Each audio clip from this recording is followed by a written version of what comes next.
Dusome Bibiliya ijambo ry'Imana, dusome mu gitabo cya Matayo ibice 28, ivensi yayo 19. Matayo ibice 28, ivensi yayo 19. Dusome mu izina rya Yesu.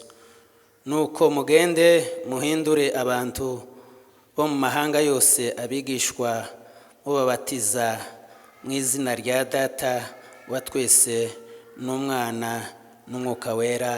Amen. Uyu ni umurongo w'ivugabutumwa tubakinguriye kugira ngo muzoza mudukurikiraho. Tuzatunyuzaho ijambo ry'Imana n'indirimbo na ndetse n'ibiganiro bigiye bitandukana birimo n'ibyo gusenga. Turabasaba abantu bose bari mu bihugu bigiye bitandukana kugira ngo bazaza badukurikirana. Rero turabiyegereje kuri channel yacu. Imana ibampera umugisha. Amen.